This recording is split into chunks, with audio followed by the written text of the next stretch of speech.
The three Helitril tribes in Dodapa Gorge, the Meaty, Sleeper, and Eclipse tribes, are all densely populated. What if we built a huge spinning ball-shaped cell in the center of the valley and threw all the Helitrils into it? That way, we might be able to generate enough energy to power all the mills in Mondstadt for at least 5 years. If we took it one step further by grinding up all the Helitrils that are too old or weak into food and feeding them to the strong ones, we might just build ourselves a perpetual motion machine strong enough to support a factory like those huge ones in Snezhnaya. Fuck! Who's Alice? That's you asking that question, because she's not a playable character yet. She ain't no waifu, so frankly, we don't give a dang. Well, you should. For one, she wrote that little gem, an excerpt from the Teyvat travel guide, and she's also Klee's mom. 3 years ago, she went on some kind of dangerous adventure outside of Mondstadt with Klee's dad, leaving Klee in the care of the knights, and that's how we get our adorable little Spark Knight. Easy, done. Except, in addition to being a renowned adventurer, Alice appears in Mona, Albedo, and Barbara's stories, and her role in each one raises questions. There's something to be seen here, so let's take a look at each of these associations and see what we can extrapolate. The gist of Mona's story quest is that her mentor sent her to Mondstadt in order to get back something that she gave to a friend in a pact 50 years ago. Turns out that friend is Alice, who is skilled in a great many mystical fields. Not only that, but the Master and Alice contended in the mystical arts all their lives, and this diary, is that Hag's? It's her diary from 50 years ago? What can we get from this? First, Mona's Master and Alice were friendly rivals their entire lives, meaning we can roughly age them the same way. I marked this as tentative because it actually only means that Mona was told they were friendly rivals for their entire lives. Her master could have been faking her aging process, lying about Alice's aging process, or lied to by Alice about Alice's aging process. But if we take it at face value, the old hag, who isn't as spry as she used to be, is approximately the same age as Alice. 50 years ago, they were old enough to be making pacts and have already been masterful in multiple mystical fields. Let's suppose that they could have been masterful in multiple mystical fields around 15, because Miho seems to have a thing for 14-year-old prodigies, see Child and Luke, placing them at about 65 years old. Therefore, a 65-year-old woman is running around Teyvat putting off not quite mortal vibes. From this, the only reasonable conclusion is that Klee ain't human either, which you kind of could have already gotten from these cutie things right over there.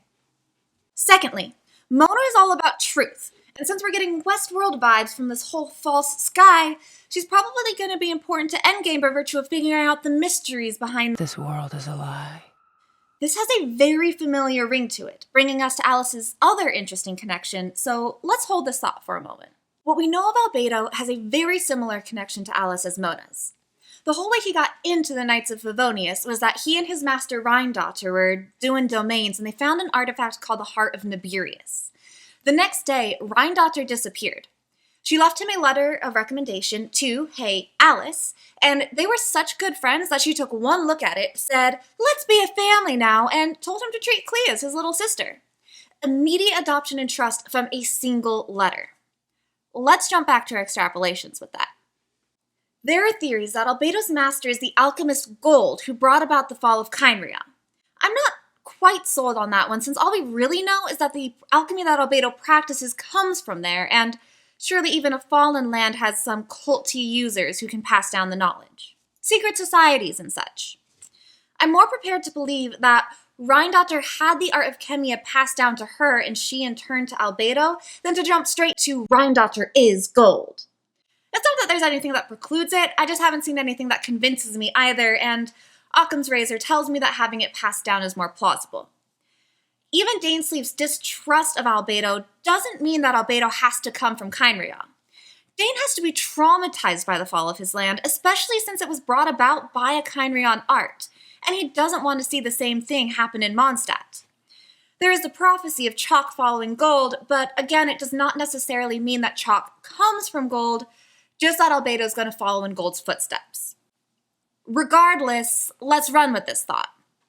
If Rhine is Gold, that dates Albedo to any time within the past 500 years, corroborating our not quite normal lifespans in this coven of mages.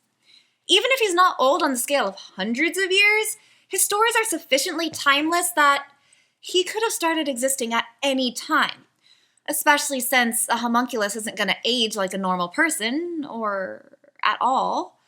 So his physical appearance is going to be independent of age too.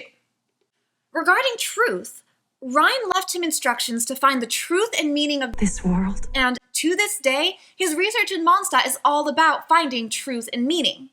We now have 2 people searching for truth under the tutelage of Alice's friends. One might imagine that Alice is also concerned with the truth of this world. This is a complete aside, but I might not talk about Albedo for a while, so I'm going to take this opportunity to highlight a quote. "The universe is heaven reversed, and the earth is a dream lost to time." What does this mean? Albedo, what do you mean, guys? What does he mean? I don't understand. Let's revisit the Teyvat travel guide. Other than being awesome and telling us that this woman is insane, it also tells us that Zhongri was her tour guide through Liyue. It leads one to wonder about her connections, though I can't easily see a world where she's wandering through Liyue, bumps into him, and finds his eccentricities quaint. She invited him to travel with her, and, what else does he have to do? He only visits Liyue during the Rite of Descension. So it's not as though I'm looking too deeply into that connection, though you know what detectives say about coincidences, so I got a little red flag when she name-dropped them in her book. More than her possibly being homies with Archons, though, this text really highlights her vibrancy. This woman is not a throwaway character. She is genius and batshit. Maybe I put a little bit too much thought to make her just a coincidence. I'm almost ready to get to something interesting. We have one last association. Barbara. Lisa says that she's not in Barbara's Hexenzirkel, which translates to Witch's Circle. Apparently, it's common for mages, aka catalysts, to hang out in covens together, and before Alice went on her adventure, she and Barbara were in the same one. Why do I care about a coven? I've got 2 claims that it supports. Alice, Rheindotter, and Mona's old hag were in the same Hexenzirkel, which acts as a secret society unifying them under a shared goal. Not only does the shared goal pertain to the truth of this world, they've made progress. Barbara's whole role as an idol is a new term to Teyvat, and the Hexenzirkel, for whatever reason, wanted to make an idol for each region. They got the idea from a magazine from another world.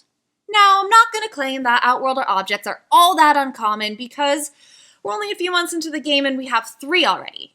However, those 3 are the Traveler, a seed that is currently in the hands of a super genius alchemist, and this magazine. So I'm gonna go ahead and assume that they're not just laying around.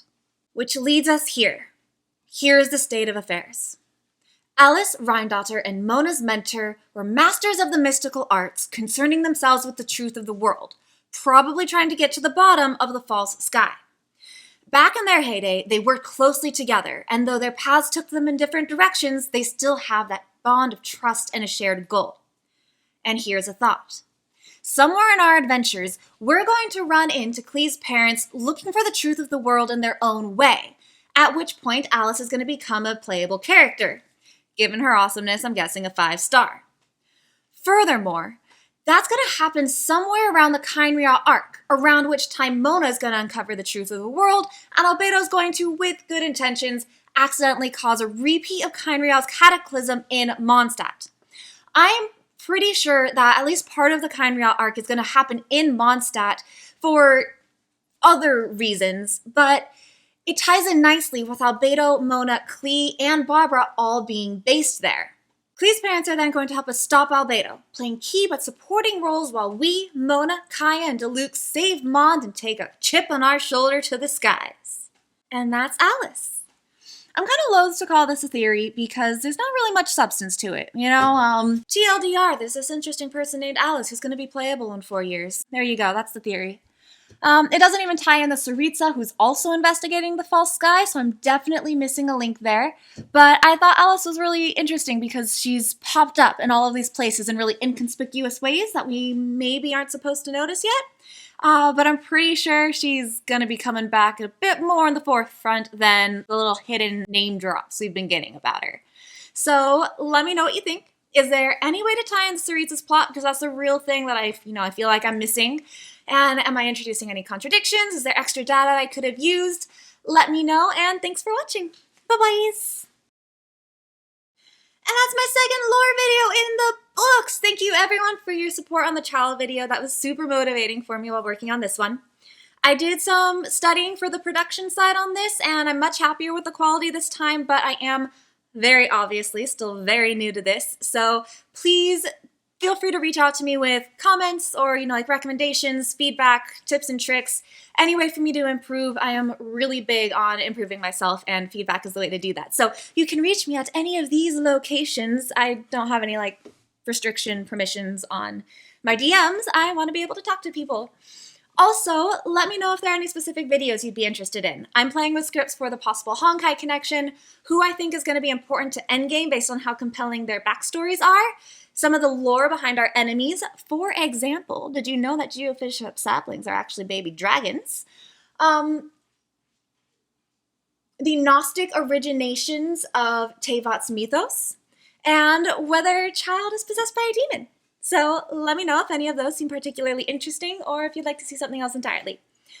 Actual bye-bye now.